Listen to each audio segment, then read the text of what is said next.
हर साल के ख़त्म होने पर मग़रिबी किनारे के करीब नबलूस नामी शहर में रहने वाले फ़लस्तीनी किसान इमरान अकरम अपने जैतून के दरख्तों से फल चुनते थे, लेकिन इस साल जैतून के इन पेड़ों में कोई फल नहीं। इमरान अकरम कहते हैं कि उन्हें ज़मीन से हटाने के लिए एक करीबी यहूदी आबादी में रहने वाले कुछ लोगों ने उनके दरख्त काट दिए। 2010 में फ़लस्तीनियों और इसराइलियों के दरमियान अमन मुज़ाकरात शुरू होने पर इमरान अकरम को उम्मीद थी कि साल ख़त्म होने तक इसराइल का कब्ज़ा भी ख़त्म हो जाएगा, लेकिन ऐसा नहीं हुआ।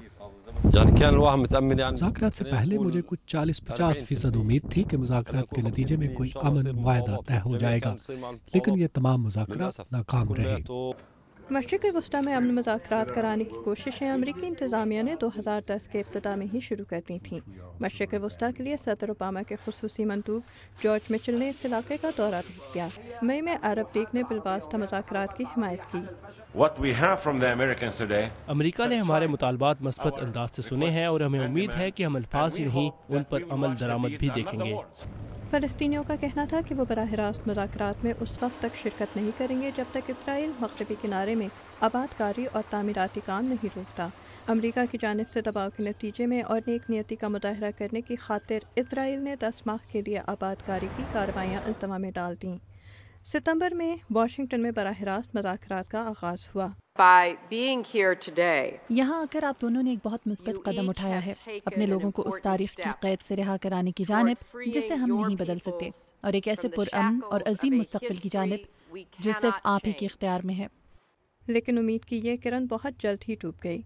इसराइल ने यहूदी बस्तियों की तामीर रोकने पर पाबंदी की तारीख में मज़ीद तोसी नहीं की और मग़रिबी किनारे पर तामीराती काम एक मरतबा फिर शुरू हो गया, जिस पर फ़लस्तीनियों ने मुज़ाकरात जारी न रखने का फ़ैसला किया। अमरीकी सफ़ीर जॉर्ज मिचेल ने एक बार फिर मशरिक़ वस्ता का दौरा किया। हम इस राह पर साबित कदम रहेंगे।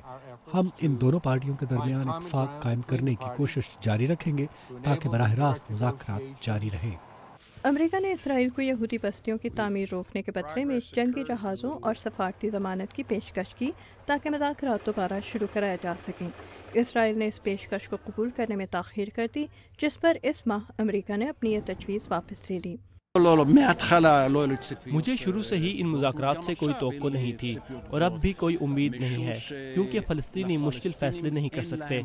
हमने बहुत से मुश्किल फ़ैसले किए हैं। हम साइनाई के इलाके से हट गए, हम गज़ा से निकल आए, और इसका हमें क्या सिला मिला।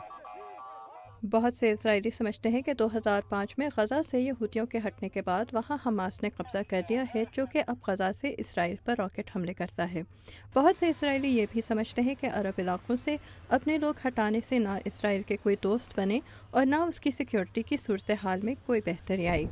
इमरान अकरम जैसे फ़लस्तीनियों को इसराइली कब्ज़ा ख़त्म होता नज़र नहीं आता, ना उन्हें फ़लस्तीनी ममलिकत हकीकत बनती मालूम होती है, और इनकी मायूसी में इजाफा हो रहा है।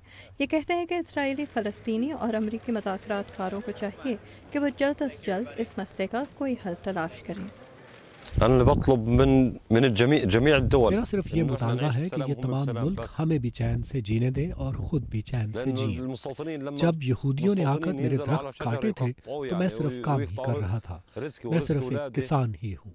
मैंने अपनी तमाम उम्र इन दरख्तों से जैतून का फल चुना है। दरख्त कट गए तो मेरे लिए और क्या बचा। 2010 ख़त्म होने को है और अमन मुज़ाकरात का मामला अल्तवा का शिकार है। इन मुज़ाकरात के बगैर फ़लस्तीनियों और इसराइलियों के दरमियान अगले साल भी अमन मुआहदे का इम्कान कम ही है। लुइस रामिरेज़ के साथ आमिना खान, उर्दू VOA।